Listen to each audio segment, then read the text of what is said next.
Meu nome é Rúbia. Tenho 27 anos e moro sozinha em Sorocaba, no Jardim Paulistano. É um daqueles bairros que parecem ter parado no tempo. Uma mistura de casas antigas com muros baixos e prédios de 3 andares que não tem nem elevador. É o tipo de lugar onde todo mundo se cumprimenta, mas ninguém se conhece de verdade. Rua asfaltada, comércio pequeno, uma padaria que cheira a pão fresco às 6 da manhã, tudo bem comum, quase comum demais. Trabalho em regime de home office para uma empresa de tecnologia, então meus horários são todos bagunçados. Minha produtividade aumenta quando a cidade cala. Por causa disso, costumo dormir tarde, muito tarde. O silêncio da madrugada é meu companheiro de trabalho, ou pelo menos era, até eu começar a reparar nele. Foi em uma quarta-feira quente. Sempre por volta das 2h48 da madrugada, quase cravado no relógio, eu sentia aquela sede súbita ou a necessidade de ir ao banheiro. Antes de voltar para a cama, eu tinha o hábito, quase um tique nervoso, de abrir um pouco a cortina e olhar pela janela do quarto, que dá direto para a rua. E ele estava lá. Um homem varrendo a calçada. À primeira vista, não havia nada de aterrorizante. Ele não tinha a aparência de um morador de rua desorientado, não parecia bêbado, nem alguém perdido procurando um endereço.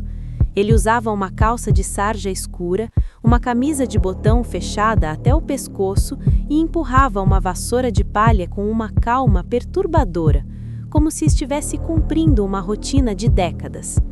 O som era o que mais me incomodava. No silêncio mortal de Jardim Paulistano, o ruído da palha seca raspando no asfalto áspero ecoava pelas paredes do meu quarto. Shhh. Shhh. Mas antes de eu te contar o que aconteceu quando eu tentei gravar esse homem, já se inscreve no canal Arrepiei e ativa o sininho, porque em Sorocaba, algumas ruas guardam segredos que o asfalto tenta esconder, mas a vassoura insiste em revelar. No começo, minha mente lógica tentou me proteger. Achei que fosse algum funcionário da prefeitura em um turno alternativo, ou talvez alguém contratado por algum dos comércios da esquina para manter a frente limpa. Mas havia um erro nessa lógica. Ele não varria lixo. A rua estava impecável. Não havia folhas secas, papéis ou poeira acumulada. Mesmo assim, ele passava a vassoura, metro por metro, sempre no mesmo trecho da rua, exatamente em frente a 3 casas específicas da vizinhança. Ele nunca olhava para cima, nunca parava para descansar, nunca tossia. Era apenas aquele movimento pendular, eterno e rítmico. Na segunda semana, a estranheza virou paranoia. Nenhum serviço público designaria um homem sozinho para varrer uma rua residencial às 3 da manhã. E o mais bizarro, ele não vinha caminhando de longe e nem ia embora para o final da rua. Ele simplesmente estava ali quando eu olhava. E quando eu piscava ou ia buscar o celular na mesa de cabeceira e voltava para a janela, ele não estava mais lá. O asfalto ficava vazio em questão de segundos. Comentei com a dona Ivone, minha vizinha do lado, uma senhora que acorda religiosamente às 5 para caminhar. Dona Ivone, a senhora já viu um homem que varre a rua aqui de madrugada? Um de camisa fechada? Ela me olhou com uma confusão genuína, quase com pena. Aqui, Rúbia? Nunca. Eu acordo cedo, vejo os cachorros da rua, vejo algum carro estranho passando, mas alguém varrendo? Nunca vi. E olha que o asfalto daqui sempre está meio sujo de folha daquela árvore da esquina. Perguntei ao dono da padaria, ao porteiro do prédio da frente. Ninguém, absolutamente ninguém, nunca tinha visto o varredor. Para todos eles, a rua ficava deserta das 11 da noite às 5 da manhã. Foi aí que decidi usar a tecnologia. Coloquei meu celular apoiado no parapeito da janela, escondido pela cortina, virado exatamente para onde ele costumava aparecer. Gravei vídeo, gravei áudio de alta sensibilidade, fiz isso por 4 noites seguidas. Em todas as noites eu estava lá, espiando pela fresta, Eu via o homem, eu ouvia o shh, shh, shh da vassoura.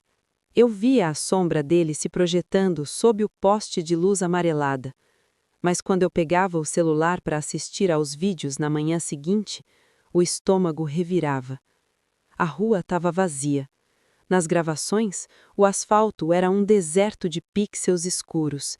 Nenhuma sombra humana, nenhum som de vassoura, apenas o ruído branco do vento. O aplicativo de gravação registrava o silêncio total, enquanto meus ouvidos, na hora da gravação, testemunhavam o trabalho daquele homem. Na quarta semana, o medo deu lugar a uma coragem desesperada. Eu precisava saber se eu estava enlouquecendo. Eram 2h50 da manhã. Abri a porta da sala, desci as escadas do sobrado sentindo o gelo do chão nos pés descalços. O coração batia tão forte que eu sentia o pulso na garganta. Abri o portão de ferro devagar. O rangido pareceu um grito no silêncio do bairro. Saí na calçada e olhei para os dois lados. A rua estava normal, vazia. O poste de luz piscava de leve. Nada fora do lugar. O ar estava parado. Frustrada e trêmula, voltei para dentro. Tranquei o portão, subi as escadas correndo e, antes de me cobrir, olhei pela janela uma última vez. Ele estava lá. De novo. No mesmo lugar. Exatamente onde eu acabara de pisar.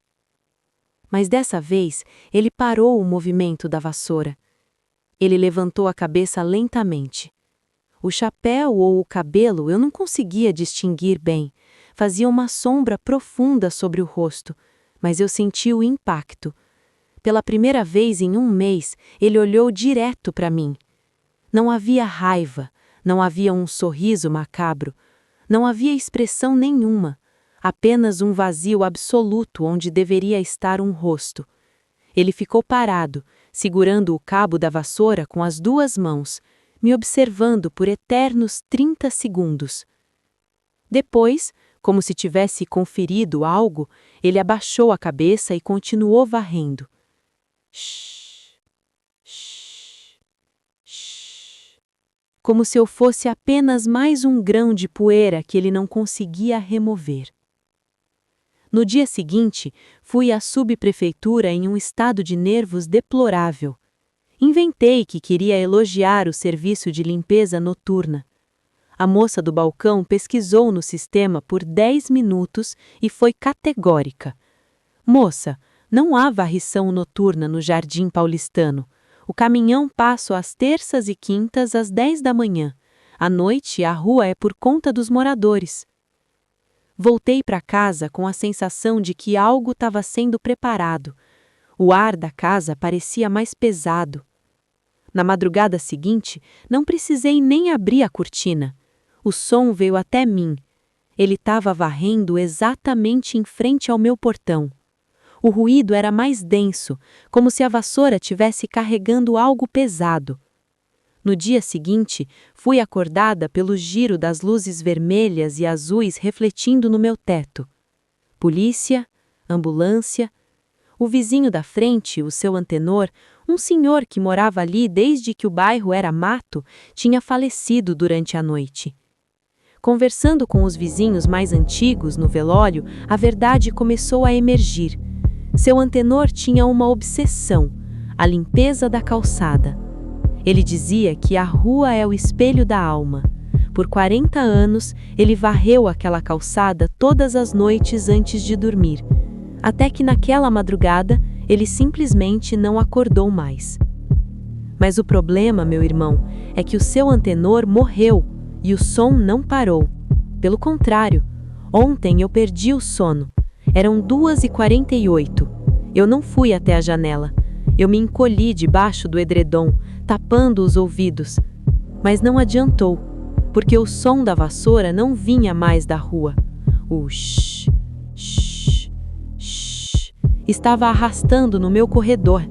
Ele estava varrendo o tapete da minha sala. Ele estava limpando o caminho para o que vem a seguir. E agora eu sei que não sou eu quem olha para ele. É ele quem tá limpando a casa para me levar. E esse foi mais um relato de uma das nossas seguidoras, a Rúbia, lá de Sorocaba. E aí, arrepiou? Eu com certeza arrepiei.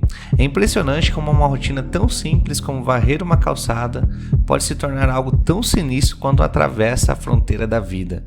A Rúbia achou que estava apenas observando um vizinho excêntrico, mas na verdade ela estava testemunhando o eco de uma obsessão que nem a morte conseguiu apagar. O pior de tudo não é o que está na rua, é quando o som entra na casa. Quando o shhh da vassoura começa a limpar o caminho para o outro lado, dentro do seu próprio corredor. E você, já ouviu algum som na sua rua que não deveria estar lá? Ou tem algum vizinho que parece agir de um jeito que a lógica não explica? Não guarde essa história para você. Se você viveu algo sobrenatural, estranho ou inexplicável, faça como a Rúbia. Envie o seu relato para o nosso e-mail oficial que está na descrição do vídeo. Eu vou ler com todo cuidado e a sua história pode ser a próxima a aparecer aqui no canal Arrepiei, para arrepiar milhares de pessoas.